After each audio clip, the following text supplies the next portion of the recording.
Mycotoxins can disrupt hormones, weaken the immune system, damage the liver and kidneys, and even increase the risk of miscarriage or cancer.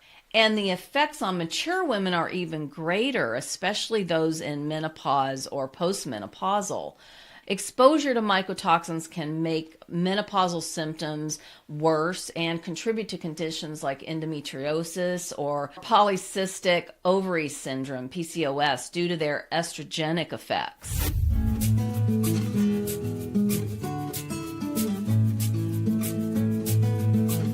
Welcome to the Let's Talk Toxin show.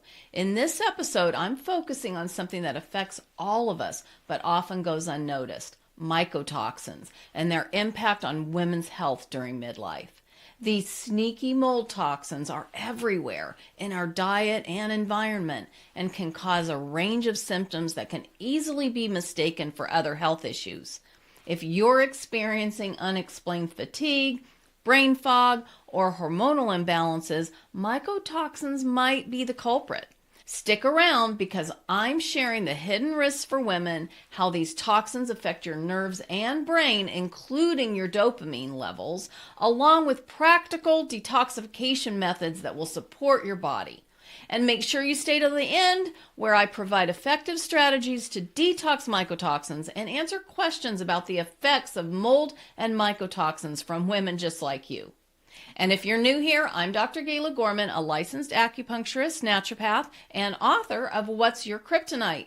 I wrote the book to help women understand the effects of chronic stress that's turned toxic.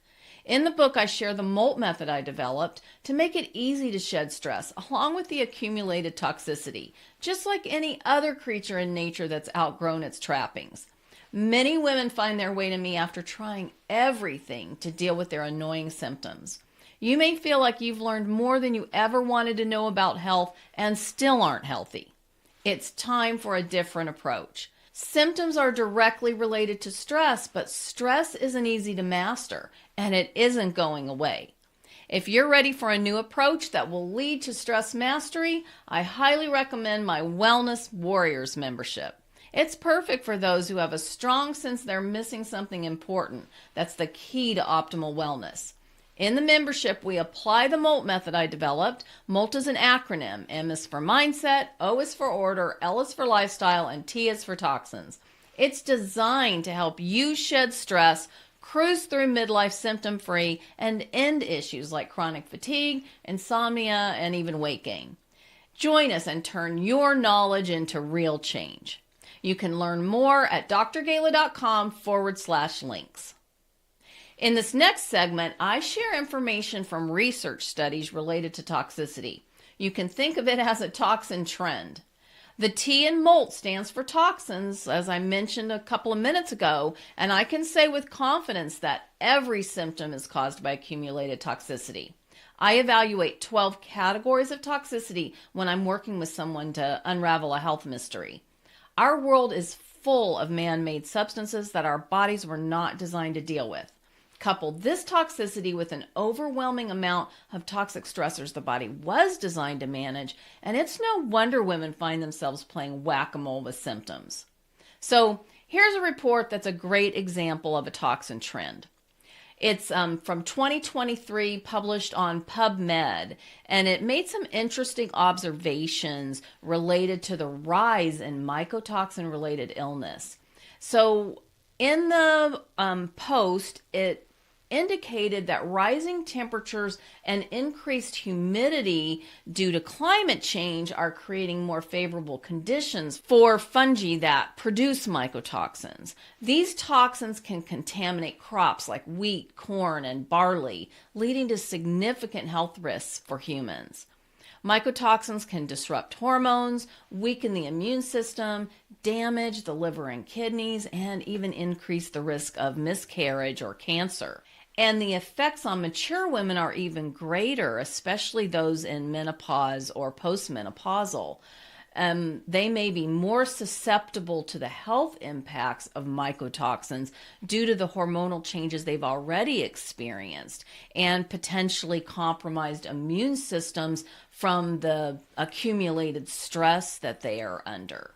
Exposure to mycotoxins can make menopausal symptoms worse and contribute to conditions like endometriosis or polycystic ovary syndrome, PCOS, due to their estrogenic effects.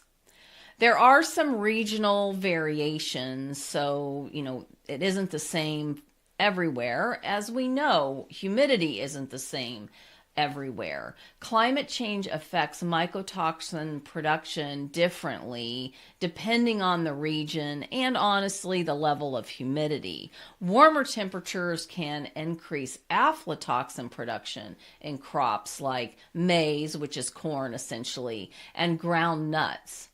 This elevated humidity can lead to higher fumarisin contamination in maize or the corn. In Europe, for example, climate change is altering the distribution of mycotoxins, with aflatoxins becoming more prevalent in previously cooler regions. We're going to explain more about the different types of mycotoxins as we get into the episode, but just know that aflatoxins are a type of mycotoxin.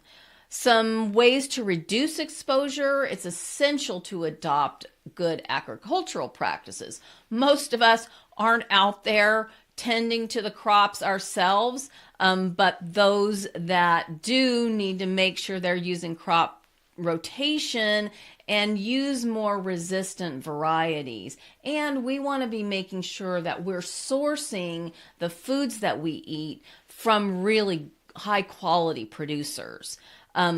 Predictive models are helping to monitor mycotoxin risks in food and feed. And the feed is important because when our when the animals eat these mycotoxin-laced foods, they then have mycotoxins in their tissues, and then we're consuming them in that way as well. So the European Environment Agency, the EEA, suggests a One Health approach to address risks, because you've got to integrate the environment, the animals, and the human health considerations.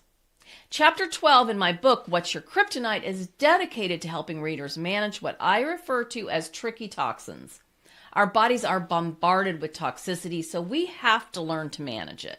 Just comment tricky toxins and we'll send you a link where you can download the chapter for free. If commenting isn't convenient, go to drgala.com/links and sign up for my Wellness Weekly newsletter. You can respond to any email you receive from me with tricky toxins and we'll send you a link. In this next segment, I'm opening the kimono to share how I was challenged to apply my suggestions. I'm walking my talk, and here's an example. Every suggestion you'll hear from me has been tested in the trenches. That includes saying no to symptom suppression. Over the past 4 decades, I've developed processes that work sustainably. Typically, it requires a combination of approaches that I've synthesized to address the health issues that show up repeatedly for many women. So recently I had an opportunity to walk my talk, and I want to share that experience. I was in a conference in Phoenix in the last few weeks, and one of the speakers told a story that was really shocking and really made me up-level my own approach to dealing with this subject of mycotoxin exposure. Mold toxicity makes the systems really weak. And in this particular case, this speaker, who is, very well trained and respected in our field of functional medicine, had this exposure to mold toxicity. It had made her system weak, and she then had a virus that had flared repeatedly. And so what she said was that she knew a lot, but she really still wasn't connecting the dots. And so it wasn't until she went to a conference a few months previous to this experience and ran into another practitioner like myself, somebody that had mentored her previously and reminded her of something that she was not using, our microcurrent medicine that we use to help with these kinds of sort of mysterious toxicities.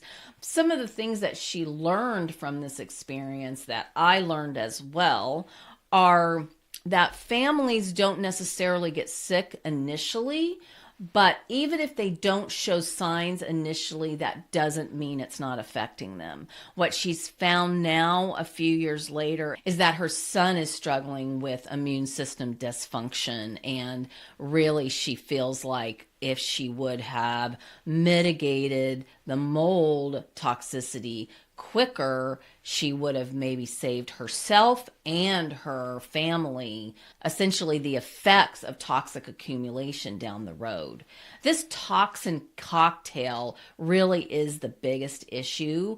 It's never just one type of toxicity that pushes somebody over the edge. So in this particular case, what really created a significant issue for her that honestly she's still trying to fully recover from is this mold toxicity coupled with the viral toxicity and really the stress then associated with being sick and not being able to resolve it herself when she felt like she should have been able to. And so what she said to the audience of hundreds of her peers essentially is that she wouldn't have believed it if it didn't happen to her.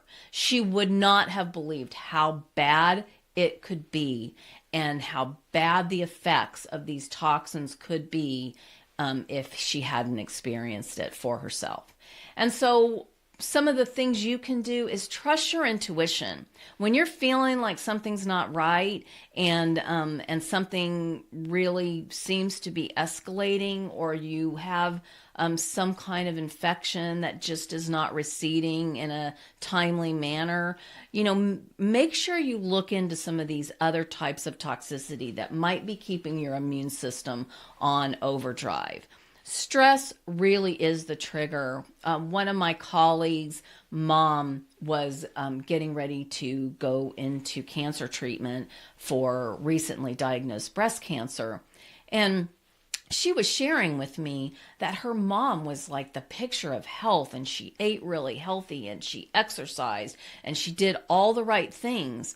But she admitted that her mom led a very stressful life. She had a stressful relationship, and she really had kind of poo-pooed the effect or the trigger, essentially, that stress was to create this situation of dis-ease escalating to disease in her body. And so just know that stress, undergoing stress, chronic stress, is not optional. You have to manage stress in order to keep some of these other toxins from escalating to the point where they've become kind of unmanageable or even uncontrollable.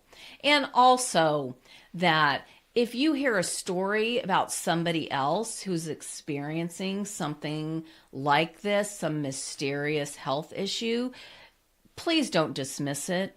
These situations are easy to dismiss until it affects you directly. You may not have the issue directly, but if it affects one of your beloved family members or a really close friend, all of a sudden it'll hit home and you'll be like this person was. You'll say, I would not have believed it if it had not happened to me. Now let's continue talking about this hidden health concern that affects many of us, mycotoxins, and how they're silently impacting our health, especially during midlife. Understanding the difference between mold exposure and mycotoxin poisoning is crucial, as these terms are often confused but have distinct implications for our well-being. Symptoms related to mycotoxin exposure often mimic other conditions, making diagnosis particularly challenging.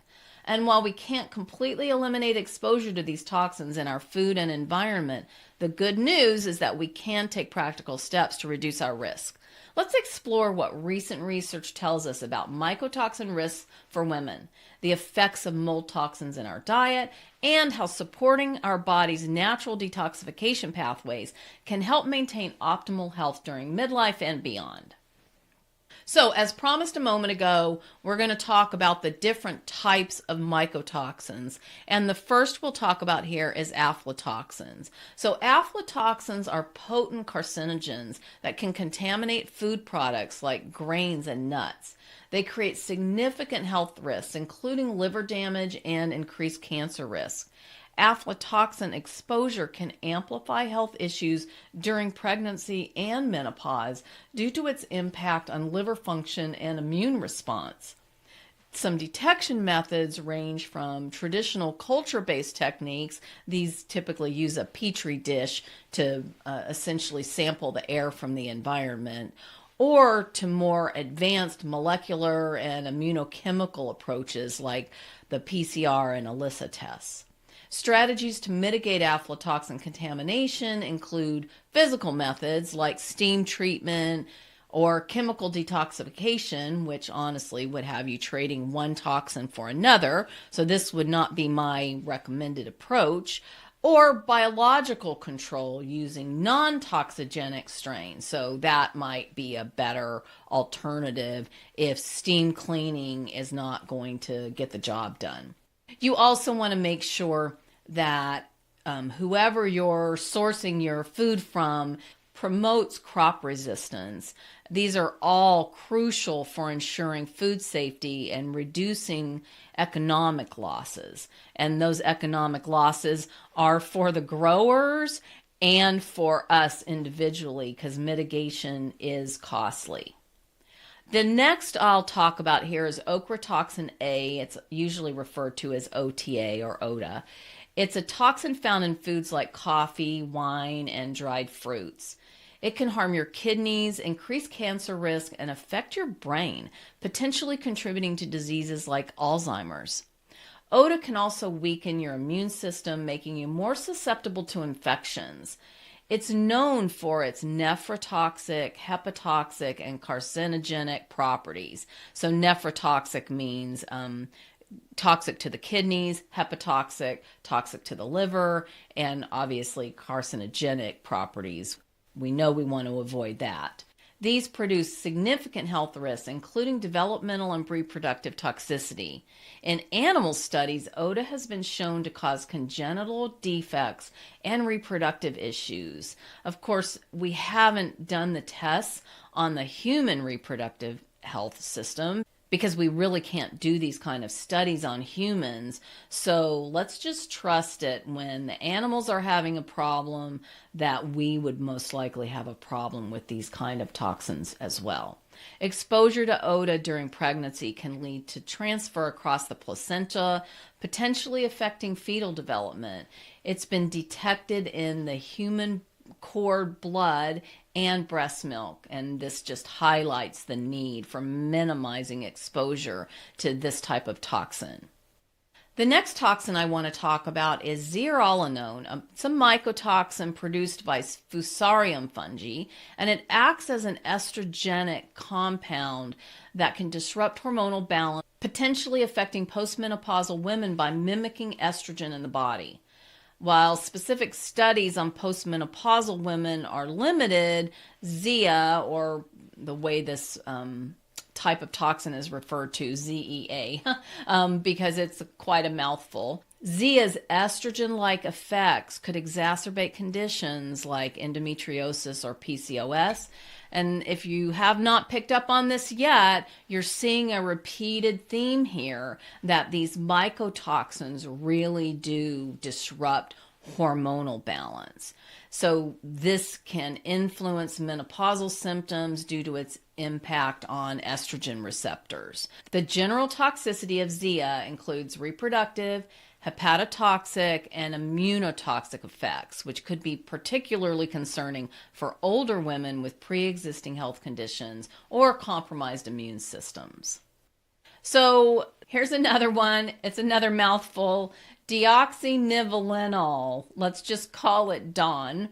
This is also known as the vomit toxin, and it is another type of mycotoxin. It's a member of a family of the Fusarium species, particularly a couple of different strains.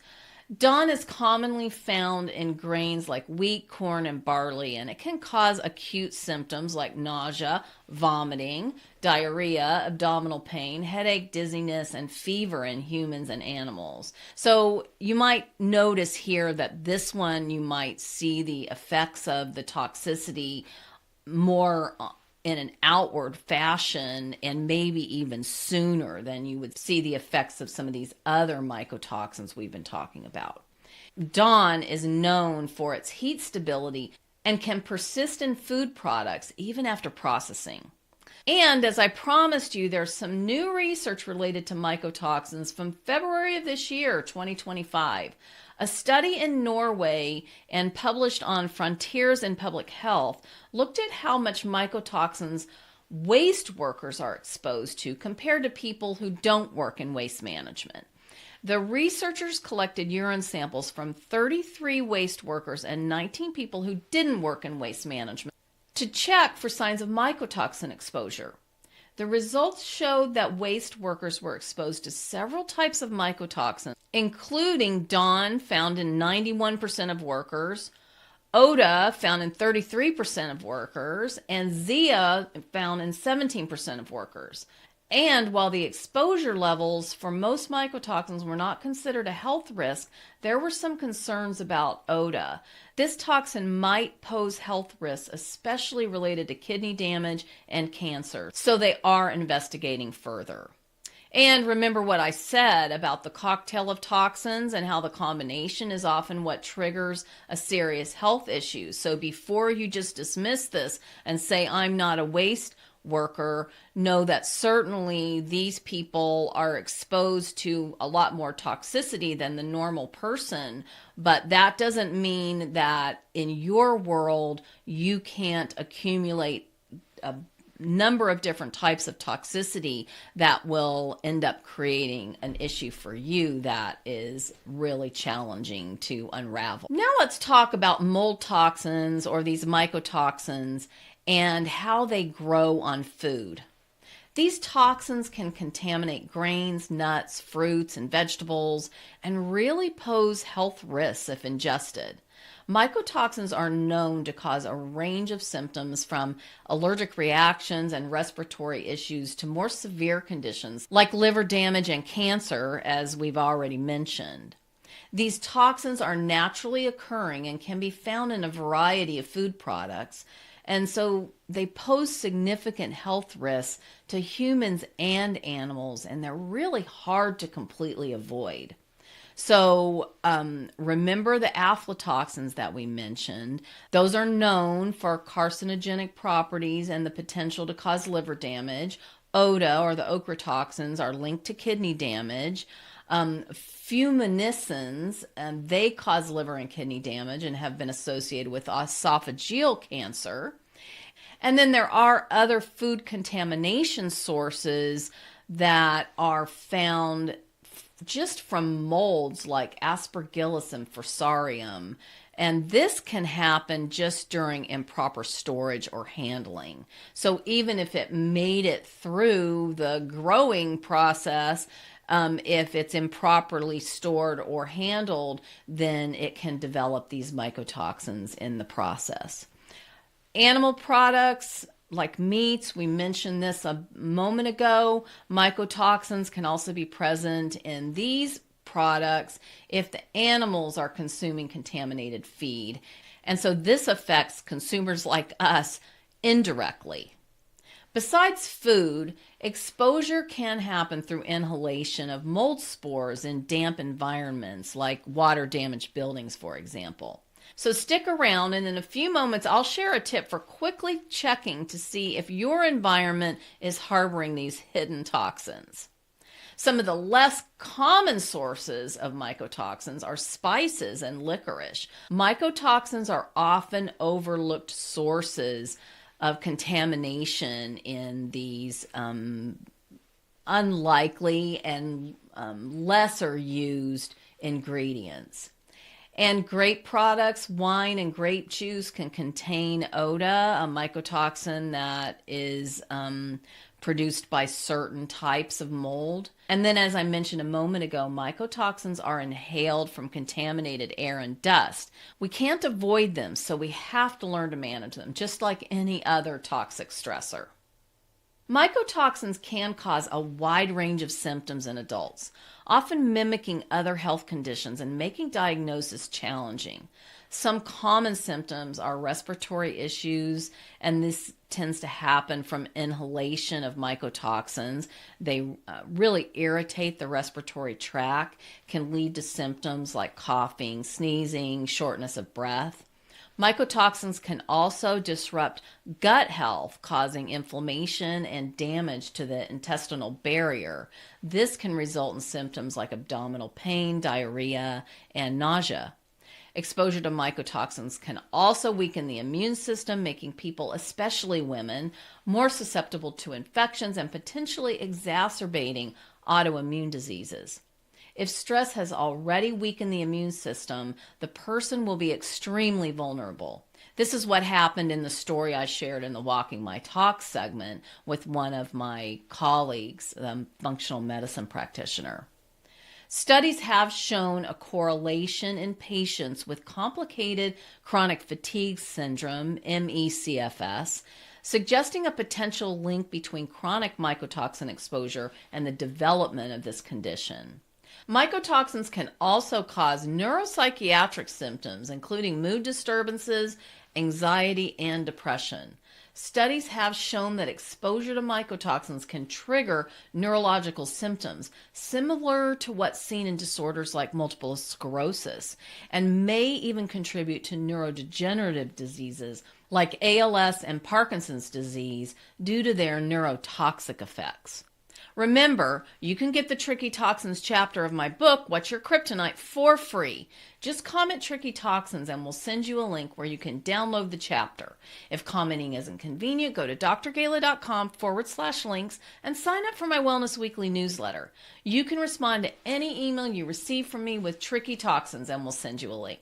Now, let's continue because I have more to share with you about mycotoxin exposure and how it silently impacts our health, especially during midlife.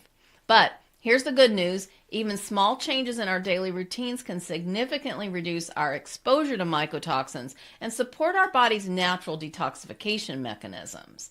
And as I mentioned previously, if you're wondering if your home has been contaminated with mycotoxins, one of the quick ways to just look and see if even some of your damper areas are managing mycotoxins effectively is to just lift up the back of your toilet and look inside the lid and the tank. If you see black growing in there, that's black mold, and it's a sign that you need to do some mitigation in your home. So this was just one of the little hacks, the quick things you can do to check your environment that you're hanging out in regularly, and make sure that as far as that's concerned, it's not a problem. That's not guaranteed that there's not mold in the walls or in areas that you can't see,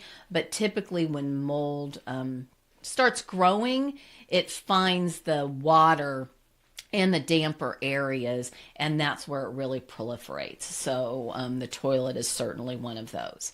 And don't forget, when you're done learning about these strategies, drop a comment to share which detox tips you're planning to try and why you think they'll work best for your health journey. Mycotoxins can act as endocrine disruptors, potentially leading to hormonal imbalances that may affect menopausal symptoms or increase the risk of hormone-related cancers. Exposure to mycotoxins can weaken the immune system, making older women more vulnerable to infections and often making chronic conditions flare up. These mycotoxins may also trigger or exacerbate autoimmune diseases by compromising barrier functions and inducing inflammation, which can be particularly concerning for older women with pre-existing immune dysregulation. Mycotoxins are toxins produced by molds that can grow in damp environments like the bathroom, which we were just talking about. These toxins can affect various parts of the body, including the nervous system and brain. So one of the big ways they impact health is by damaging the olfactory nerve, which is responsible for our sense of smell. But that's not the only nerve damage they can cause. Mycotoxins have been linked to neurological symptoms, including cognitive impairment and neuropsychiatric disorders. We mentioned that a little bit ago, and this can be particularly concerning for older adults that are at risk for these types of things anyway. Mycotoxins may also contribute to neurodegenerative diseases like ALS and Parkinson's disease, which have been linked to dopamine dysregulation. Detoxifying mycotoxins starts with cleaning up your environment. Then you'll need to remove these toxins from your body. There are several methods commonly used to make this happen, and these involve using microorganisms like probiotics or enzymes to break down mycotoxins into less harmful substances. This approach is considered safe and effective for preserving the nutritional quality of food. Some of the natural remedies often suggested to deal with these types of mycotoxins are activated charcoal and modified citrus pectin. These are natural binders that can help absorb and eliminate mycotoxins from your body. I created a whole video focused on using activated charcoal for detoxification, so you can search my channel and it should pop right up. Eating foods rich in antioxidants like berries and leafy greens can also support your body's natural detox processes. Maintaining a healthy gut is crucial for detoxification. If you've been around here for a while, you know I love to use sweat therapy. An infrared sauna eliminates toxins through the skin. Make sure you are also hydrating by drinking at least 60 to 100 ounces of high-quality water daily. And most importantly, manage stress with techniques like meditation and deep breathing. Research has shown that 90% of diseases caused by stress, and I believe that statistic is low because they don't include all sources of stress, like the mycotoxins we're talking about in this episode. Some of the more standard medical treatment for severe cases includes use of chemical binders to help remove the mycotoxins from the body. This might include chelation therapy, but we want to be careful and only use these types of extreme binders if absolutely necessary, because they are introducing risks and potentially additional toxicity to an already toxic body. Antifungal medications may be prescribed to manage mold-related infections, and once the course of medication is complete, it'll be important to use the natural treatments below to restore health. So we've mentioned this a couple of times, that we need to make sure we're making some healthy dietary changes, that we're adopting an anti-inflammatory diet and avoiding foods known to be high in mycotoxins. This can really help to reduce exposure if you know this is an issue for you. Nuts are one of the types of food that can have a high likelihood of having mold toxicity. Nutritional supplements like glutathione and methylfolate can support your detoxification pathways, but I never recommend taking supplements like these long term. I have a whole episode where I discuss what supplements are appropriate for long-term use, but otherwise taking supplements you don't need are creating more toxicity. It's better to use sauna therapy regularly because it's going to help to eliminate the buildup of mycotoxins through sweat, and that is something that can be used daily on a very regular basis.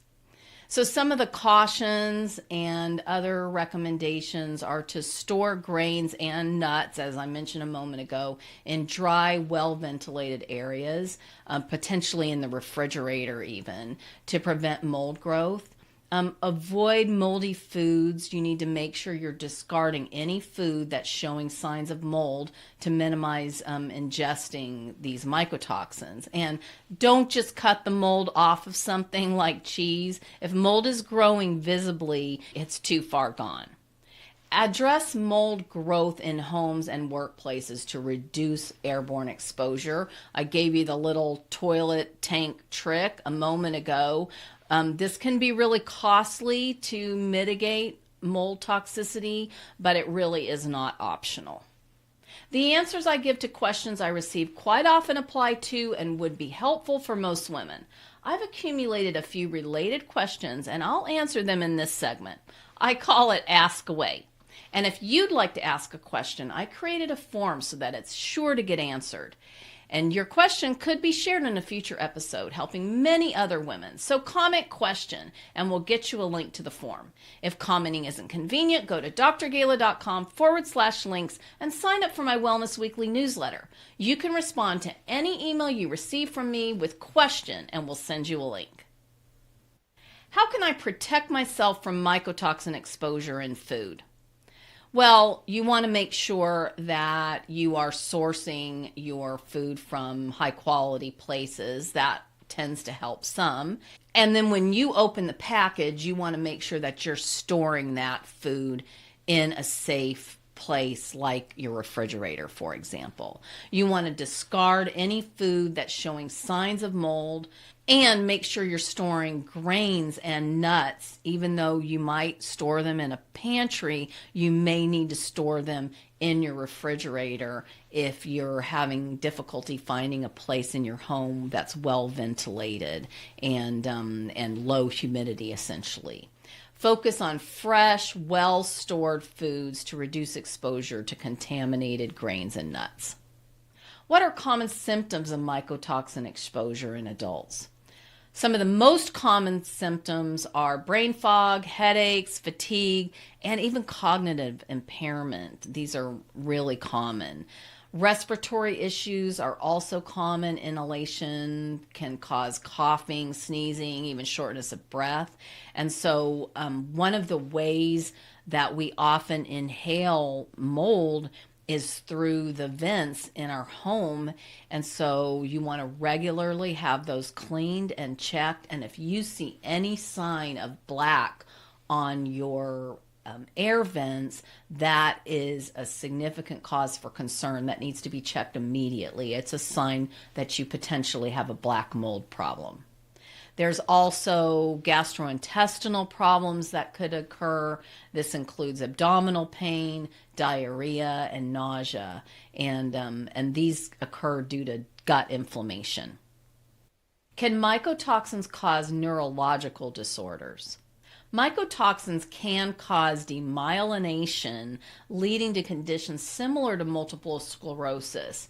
Myelination is essentially damage to what wraps the nerves and protects them. Exposure may contribute to diseases like ALS and Parkinson's as well. Mycotoxins can also really negatively affect cognitive function and memory. So absolutely mycotoxins can affect and cause nerve damage. Can mycotoxins affect my mental health? Mycotoxins can cause anxiety, depression, and mood swings. They can affect the dopamine levels, impacting mood regulation.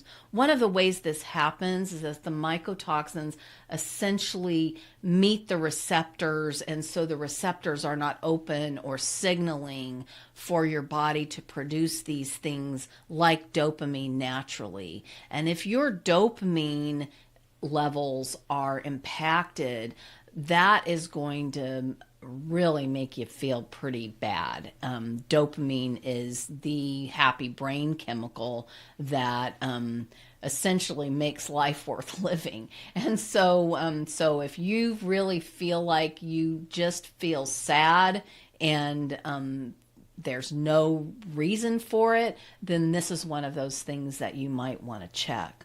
Chronic exposure can increase stress, certainly. Toxic stressors are something that I talk about repeatedly, and these kinds of toxic stressors really increase the possibility of developing mental health issues, including anxiety. How can I prevent mold growth in my home to reduce mycotoxin exposure? For starters, check for water damage and signs of mold regularly. One of the ways we do that is using the little hack where you just lift the back of your toilet and look underneath the lid and inside the bowl to make sure there's no black growing, which is a sign that you have black mold growing in your damper environments in your home. Honestly, the kitchen and the bathrooms, especially the bathrooms, are places that are wet all the time, and so it's not uncommon for mold to grow, but you want to make sure you mitigate it immediately at the first signs, because it really does grow and replicate. You can use dehumidifiers if you live in a really warm, humid climate, and you want to, use these to maintain low humidity levels. You also want to make sure that you have good ventilation and that you've got good airflow. You don't want moisture to build up in an enclosed environment. That's a recipe for mycotoxin overgrowth that will be quite costly to reverse. Remember, if you'd like me to answer your specific question, make sure to comment question and we'll send you a link to the submission form. You'll want to subscribe to the channel notifications to get regular updates. And that's a wrap for this episode. This has been the Let's Talk Toxins show. Make sure you subscribe to my channel on YouTube and activate the notifications. You'll get a reminder when I'm going live next. Until then, be well.